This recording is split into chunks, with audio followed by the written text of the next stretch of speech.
اللهم صل وسلم وبارك على سيدنا محمد وعلى اله وصحبه اجمعين. ازيكم عاملين ايه؟ وجانا في فيديو جديد مع بعض. هنعمل النهارده ام عين خضراء. هي ام عين خضراء، هي مش عينها خضراء ولا حاجه، بس ملهاش عين سمراء زي النشف، وهي اللوبيا. معايا ماده الدهنيه بتاعتي، اي ماده دهنيه زي ما اتفقنا تحبي تحطها في الاكل حطها. انا حطيت النهارده معلقه سمنه بلدي مع معلقه زيت. تمام كده. اصلا كنت مخلصه زيت زي ما انتم شايفين كده طبعا وكان عندي السمنه فقلت اكمل بقى الطبخ بتاعي. تمام كده. ونزلت عليها بمعلقه صغيره من الثوم المهروس. طبعا انا بهرس الثوم في الهون، ما بفرزه. هنا كنت بقول لكم مصره وصلت بالكيس بتاعها، وجبت كيس كده من التفريزات بتاعتنا، وزي ما انتم شايفينها بسم الله ما شاء الله اللهم بارك، خضره وجميله زي الفل. نزلت كده بكيس اللوبيا بتاعي، طبعا هي فيها مقطم على مفصص، وطبخته. ملكوش دعوه هنا بالبلح اللي احنا نقعينه دوت، وخلينا في الادوات اللي احنا بنحضرها.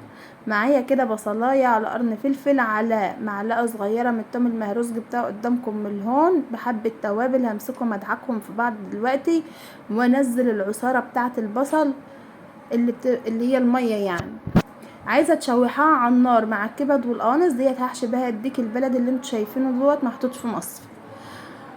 معايا الكبد والقوانص مقطعاها كده زي ما انتوا شايفين صغير، ولو عايزه تشوحاها على النار مع حبه لسان العصفور دول تشوحيهم. مش عايزه وتعمل لهم كده، عايزه اقول لك ان هم اطعم بكتير وهم نيين كده عن ما بتشوحهم وترجعي تحشي بهم. احشي كده وما املاش قوي الفرخه بتاعتك لما بتحشيها او الديك بتاعك، عشان ما تفرقعش في الحله. معنى انها ما ملتهاش قوي فرقعت معايا كمان ولزقت في التحمير، ودلوقتي هنشوف مع بعض. كتفها بقى كويس، في جماعه بيخيطوها، انما انا من النوع اللي بيكتفها كده. هحشي الزور بتاعها كمان، وكنا كنت قطعت الرقبه بتاعتها وبحاول ان انا اقفلها بها. لا اله الا الله. معايا كده حله على النار، ملناش دعوه باللوبيا دلوقتي لما نشوح الديك بتاعنا. ده ديك بلدي بقى، كنت منضفاه قبلها بيوم ومظبطاه وعامله له محلول النقع وغسلاه وموضباه. وبعد ما خلصته في محلول النقع شطفته كويس وعصرت عليه ليمونه وحطيته في المصفى.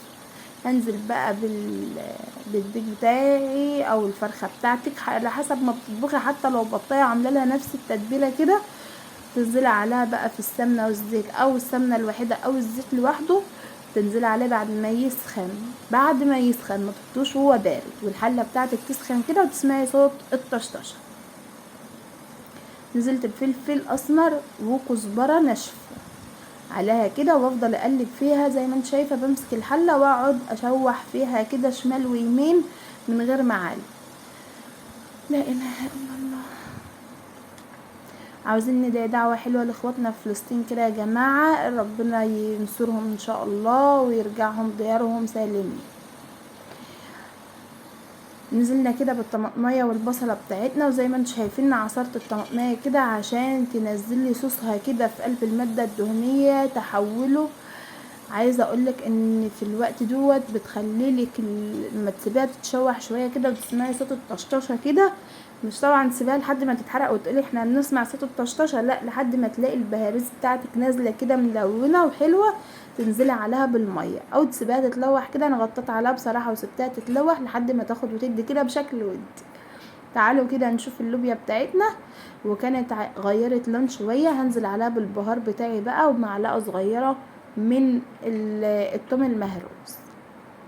لو وصلت لحد هنا معايا في الفيديو وعجبك اي حاجه او استفدت باي معلومه، ما تنسنيش في لايك للفيديو.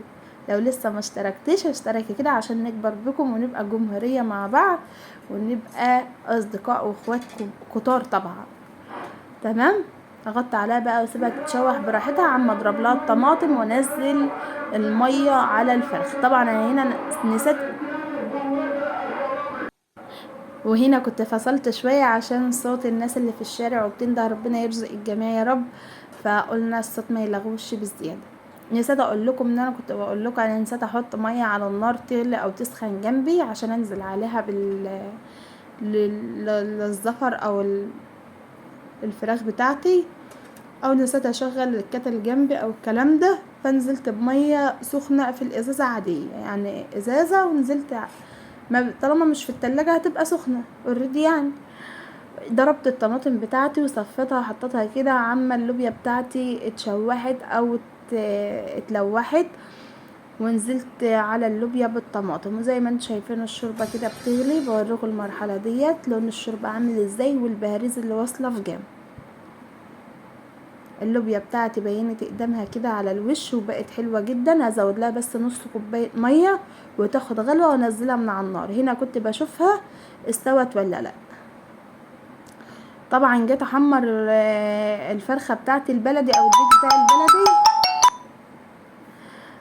عفوا، ما لقيتش عندي زيت. اعمل ايه؟ اتصرفنا زي ما الجيش بيقولك اتصرف. حمرناها في حته سمن. فطبعا ما هيش احسن حاجه، ما بتحمري حاجتك في الزيت وغزير شويه بتكون طالعه ذهبيه كده لون جلد وجميله جدا، وبتبقى لحمتها ناشفه شويه. الدور ده بقى انا حمرتها في سمنه، فالرودي طبعا لزقت في الطاسه اللي بحمر فيها وهوريها لكم دلوقتي. فما طلعتش افضل شكل معايا، وكنتش انزل الفيديو، بس قلت بعد ده كله ما انزلهوش فنزلت بيه. برضو كان عندي فاكهه كده، كمثرى ومانجا وعنب وبلح احمر، فقلت اغسله واحطه برضه اوريكم ان احنا بعد الاكل اما بناكل او نحلي والكلام ده. اللي عايز شاي بقى، اللي عايز عصير، كلام من ده، اللي عايز يجيب ايس كريم، طبعا التحليه بعد الاكل. حبه الشوربه اوريهم لك اهمت، لونهم شفاف، وعايزه اقول لك الطعم والريحه حكايه. وزي ما انت شايفه اللون الذهبي بتاع الشوربه دوت انا بحبه جدا. وزي ما انت شايفاها كده شفافه، مش عاطياكي سواد ولا اي حاجه في الدنيا، لانه بالطبع ان الحاجه معموله طازه وبلديه تطلع لك احسن ما يمكن.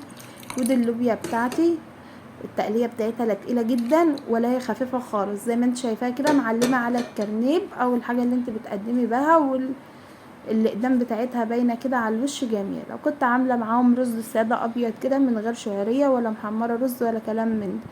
وده كان غدانا النهارده، وده كان الفيديو بتاعنا. يا رب يكون خفيف على قلوبكم، وما تنسونيش في كلمه حلوه طيبه زيكم كده ولايك للفيديو.